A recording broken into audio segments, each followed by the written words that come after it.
Distinguished guests, ladies and gentlemen, adab and good evening. I was approached by Mr. Ali Beg on behalf of the Southampton Pakistan Welfare Association and Awaaz FM community radio a few weeks ago.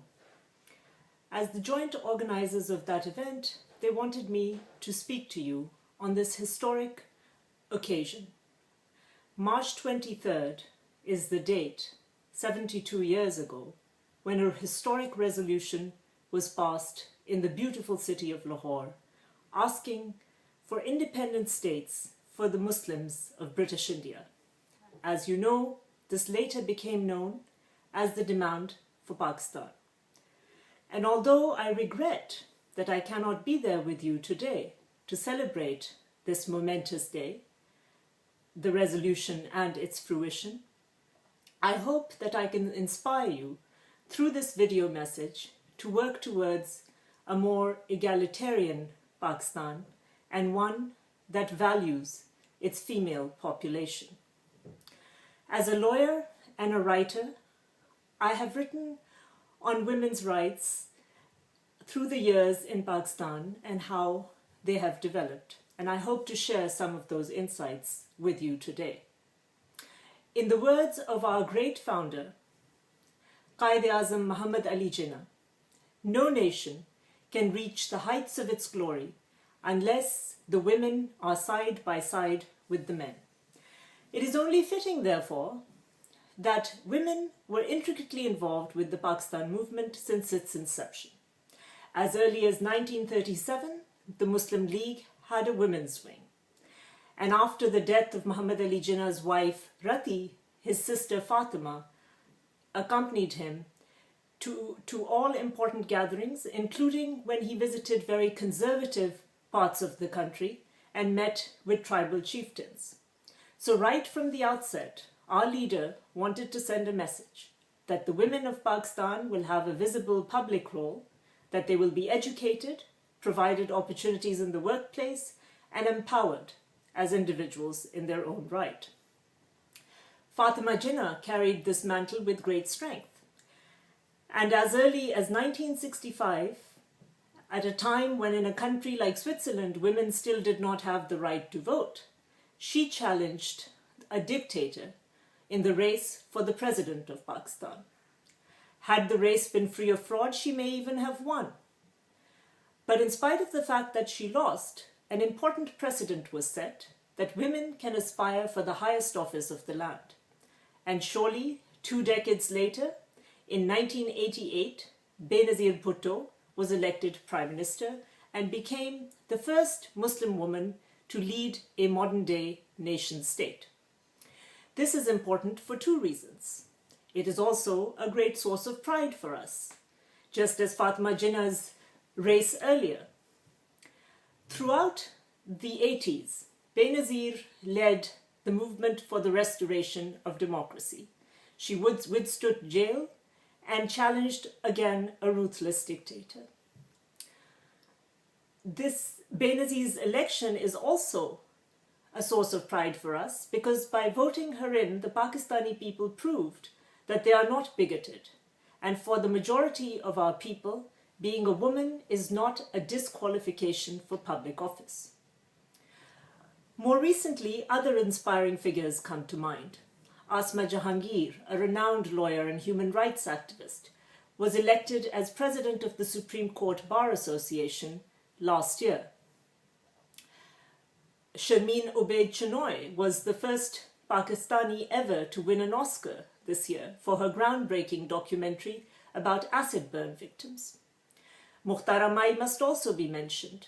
A gang rape victim who came from a disadvantaged background, she overcame enormous adversity and became a symbol and source of strength for other women by founding her own women's welfare organization. Finally, no list of Pakistani women can be complete without mentioning the very noble Bilqis Idi. A nurse by profession, she is also one of Pakistan's most noted philanthropists. Her Jhula program, which has set up cradles across Pakistan for unwanted babies that are abandoned, has managed to save more than 16,000 lives by providing adoptive homes for them, and over 90% of these babies were female. Yet, in spite of the efforts of these very inspirational women, grave challenges remain for women in Pakistan. When it comes to education, literacy rates for women are less than half of those for men, and those for rural women less than a third of those for urban women. In the health sector, maternal mortality rates are extraordinarily high, and research has shown that this is the case because women experience a nutritional handicap, which means that they are malnourished compared to the male members of their families. Of course, some of these problems are intricately related to poverty, but others are rooted in misogynistic mindsets, and to a lesser extent because of legal discrimination. Both law and culture play a part in making a society either just or unjust. And we can take some solace in the fact that some of the discriminatory laws that were enacted during the late 70s and early 80s have now been reversed. Most noteworthy is the Women Protection Act of 2006, which has reversed the discriminatory practices of the Hudud Ordinance of 1979, which, by confusing rape and adultery and joining them together, resulted in the suffering of many innocent women in jails on charges of adultery when in fact they themselves were the victims of a heinous crime such as rape. What is particularly distressing is that when these laws were enacted in the 80s and late 70s, they were done on the pretext of Islamizing society, yet nothing could be further from the truth. Islam is a religion that brought a message of emancipating women and gave them many rights that they previously did not have, such as the right to an inheritance, the right to divorce. Islam also brought forth the idea that the practice of polygamy must be limited and discouraged. And yet, Islam is sometimes used to hold women back by false interpretations. Much work has been done recently in Pakistan to reform this legislation, and this work has been supported by notable religious scholars such as Javed Ahmed Ghamdi, who have guided people with their progressive interpretations. But unfortunately, this is a struggle which remains within our society. There is a difference between the traditionalists and the rationalists' approach to religion, and while some wish to hold women back, others remain true to the emancipating spirit of Islam.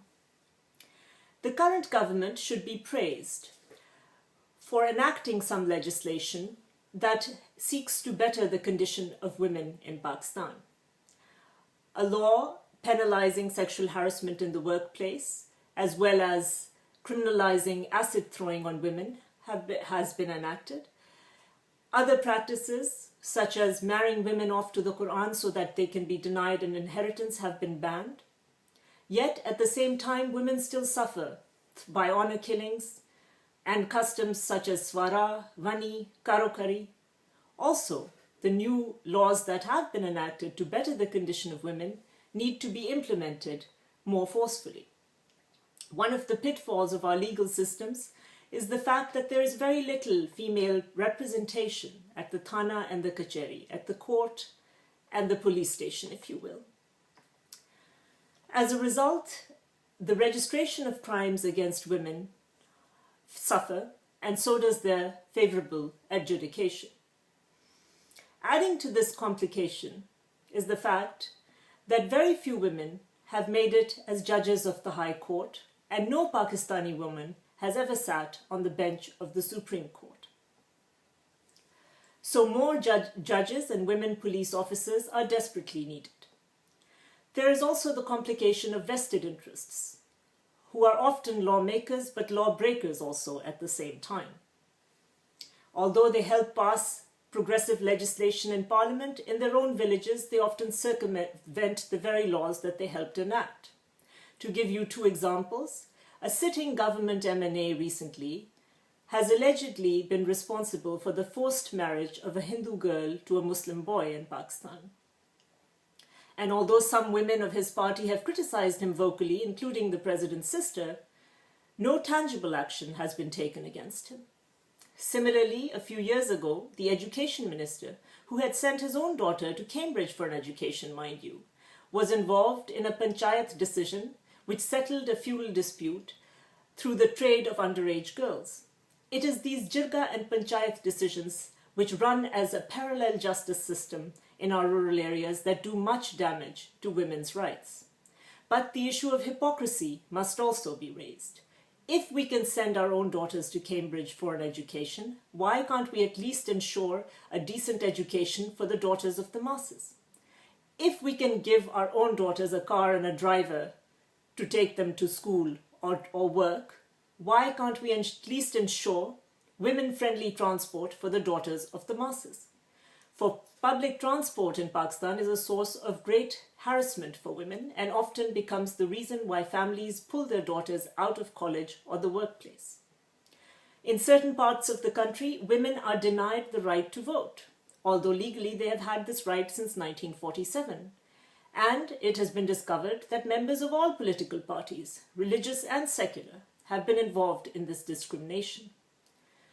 Women have also borne the brunt of the rampant terrorism in our society. Just in Swat, more than 200 girls' schools were blown up, and although they are being reconstructed, the women of the area found this to be a terrifying and a traumatizing experience. So in conclusion, one can say that the situation for women in Pakistan is a mixed bag. Our founding vision was sound. Our great leader Muhammad Ali Jinnah envisioned a Pakistan where women would participate fully, whether they were rural women working in the fields or city women in the offices.